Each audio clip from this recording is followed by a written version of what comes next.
A couple of months ago, I published a video about how HOAs were going to cause a collapse in the condo market here in Florida.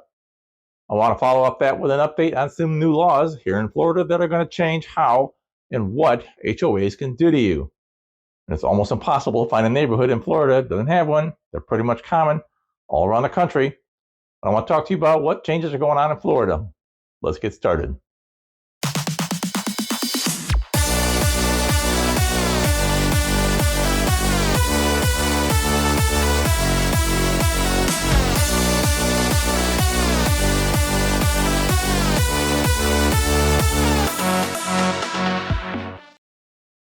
Well, I've lived in Florida pretty much 34 years now. I have lived in both HOAs and non-HOA neighborhoods. In our home in Carrollwood, in original Carrollwood, did not have an HOA. Somewhere around, I think it was 2002, my neighbor received a car from his deceased brother's estate. The 1968 Oldsmobile Cutlass 4-door. It was just a normal 4-door car. It wasn't a collector's car, something like a 442, just a normal car. But to him, it was part of his brother. So this car, which didn't run, isn't licensed, was parked there in that driveway covered with a tarp, and it sat there for 4 years. Matter of fact, it's still there. It hasn't been moved. How would you like to live next door to this? Well, many people do, and they're fed up. You've seen the same thing. Cars on blocks, junk lying around the front yards, and primarily older neighborhoods with no HOA and no way to make those homeowners clean up their junk. HOAs, they can keep the neighborhood looking good, which keeps home values up. They're not all bad. Other side of the coin, there are neighborhoods with HOAs whose board members are pretty much on a power trip. They have nothing better to do than ride around the neighborhood looking for fines. Here's what he says happened next. So then they come back in, probably not 2 minutes later, all scared to death because the neighbors had screamed obscenities at them. A day later, Nate tells me they got a letter saying their children were not allowed to make excessive noise in the common areas. I live in one such neighborhood right now. A couple years ago, I got a letter from the HOA letting me know that my trash cans were out in front too long. It was overnight. And that rule is about to get X'd out. I'll cover that in a minute. Recently, I got a letter letting me know that my driveway was too dirty. It needs to be power washed. Really? Some HOAs are much more difficult to live with. Levying fines, booting cars in the homeowner's driveway. Thinking her car would be okay, parked in her own driveway. Apparently not. It took days of emailing, calling. Changing votes, having surprise meetings without letting the homeowners know, embezzling funds. One of the more infamous HOAs in Florida, is probably one of the largest, was down in Miami. It's called the Hammocks. The Miami-Dade State Attorney says the theft, the kickbacks, and the shell companies set up to not only launder money, but also funnel it at least $1 million HOA dollars from the Hammocks, allegedly at the hands of its board members and relatives. Well, they say it all spanned years. Apparently, the board was stealing money for years, and it turned out to be in the millions of dollars. This all broke, I think it was in 2020, when a group of homeowners got pissed off and hired an attorney, did some investigations. There were several board members that got arrested. This whole scandal brought about what is called now the HOA Bill of Rights. There are several bills and a bunch of amendments. If you need details on this, talk to an attorney. This is just general educational information. This Bill of Rights includes a couple of different new laws aimed at clamping down on what HOAs can do to their residents. It applies to single-family homes only. Condominiums, cooperatives are not included. They have their own set of rules, and that's a whole different video. In June of 2023, Governor Desantis signed HB 919. It went into law. Became effective October of that year. The bill covers several topics like not being able to use artificial intelligence in political advertising. But the part that I want to talk about seems like, well, duh.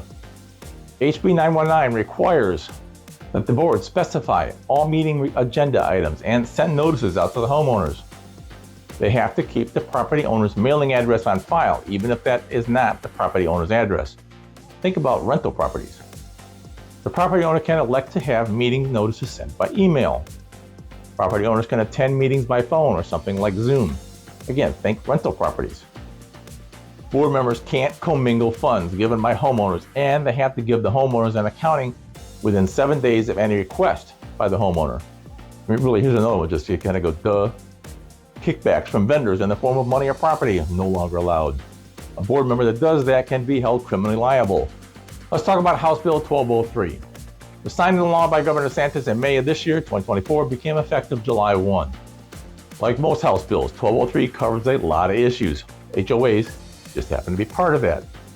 Some of these you'd think would already be in place, like the newly elected officials now are required to take get some education in financial literacy, record keeping, fines, meeting requirements. HOAs have to keep official records for a minimum of 7 years. One of my favorites, HOAs can no longer issue fines or suspensions for leaving garbage cans at the curb more than 24 hours before or after the scheduled collection times. No more getting up at 5 in the morning to take the damn trash out. Here's one that can be a good thing or a bad thing. Most of the time, I take holiday decorations down pretty much the day after the holiday, except maybe Christmas. I mean, it takes a lot of time to put up all those lights. So I spend New Year's Day pulling all the lights down. I've seen people, and you have too, leave them up for months. HB 1203 changes all that.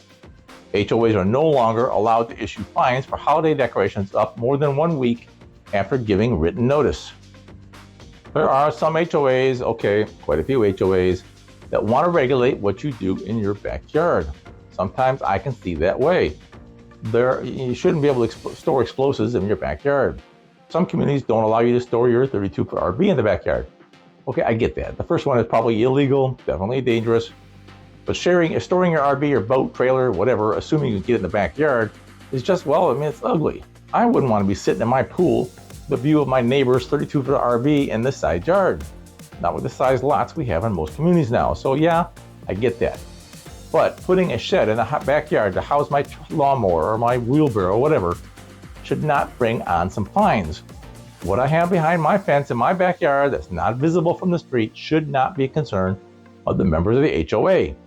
And before you go there, me doing something illegal in my backyard like growing pot is not in the purview of the HOA board. They are not law enforcement officials. But for some reason, they believe they have the right to fly a drone over my backyard and take a look at what I'm doing. I mean, I have a drone. I understand that flying over someone's property is completely legal. Taking a video and then using that video to create fines, no longer legal. It's called the enhanced autonomy over property usage. It limits the ability of what the HOA does to fine homeowners for putting things in their own backyard that can't be seen from the street. Now, if you want to plant a backyard in your garden now, you can. HOA be damned. Another section of HB 1203 talks about something, it's just hard to believe it was allowed anyhow. Florida is ripe with small independent businesses like me. A lot of them use a pickup truck or a van to do their business. I mean, like a plumber, electrician, real estate agent. Several HOAs across the state prohibit the owner of that pickup truck from parking in their own driveway if that truck has some sort of signage on it. Guess what? Now they can do it. An HOA cannot stop it. Section 720.3045 says that as long as that vehicle is not a commercial vehicle, which the state defines as a vehicle weighing more than 26,000 pounds or three axles, HOAs can no longer stop homeowners from parking in their own driveway, or tenants. They have the right to park that vehicle in their own driveway. Another section states that the HOA can no longer prevent a homeowner from hiring a contractor or a worker to come out to the property owners, come out to their house, just because they're not on a preferred vendors list. Furthermore, the contractor or the worker is no longer required to show proof of a professional occupational license to be allowed entry. Means I can hire a handyman to come out and mow my yard. They don't have to have a license. The part that really gets me excited is section 720.03753 subsection C. HOA governing documents cannot prohibit operating a vehicle that is not a commercial motor vehicle in conformance with the state traffic laws on public road or rights of way up to the property owner's parcel. They can't tell me I can't ride my motorcycle in that neighborhood anymore.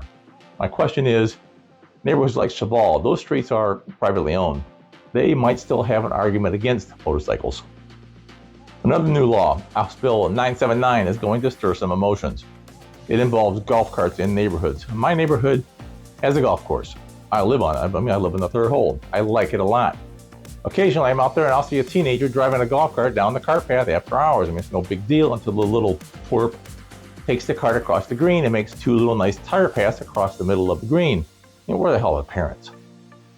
We have had this phenomenon over the last couple of years where everybody in the neighborhood has to have a golf cart in their driveway. I mean, it's another status symbol here in my hood. There are all kinds. Some are jacked up like four-wheel drive. Some have sound equipment that rivals the home entertainment in my house. Some are street legals. Most are not. No lights, no horns, turn signals. It's just a golf cart. A lot of times their kids are driving them. Some do just fine. However, I have seen kids hanging out the back of the golf cart, 1 foot on, 1 foot off. We've had one neighborhood girl who got into an accident, no idea whose fault, but she was in a coma for a while with a head injury. And they're kids. All fun and games until someone gets hurt or dies. Should be a parenting thing, but you know, parents aren't always that bright. Hopefully 979 will address some of this. Before this, anyone 14 or older could operate a golf cart on the streets. I'm sorry, 14-year-old kids do not know the basic rules of the road.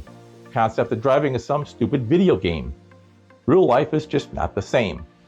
979 basically says that a golf cart driver must be at least 15 with a learner's permit or 16 with a driver's license. At least they'll have some concept of who has a right-of-way at an intersection. And yes, I watched some kid driving a golf cart almost get hit by a car while the kid was making a left-hand turn into oncoming traffic. I'm sorry. Golf cart versus car is a one-time incident. The golf cart's gonna lose.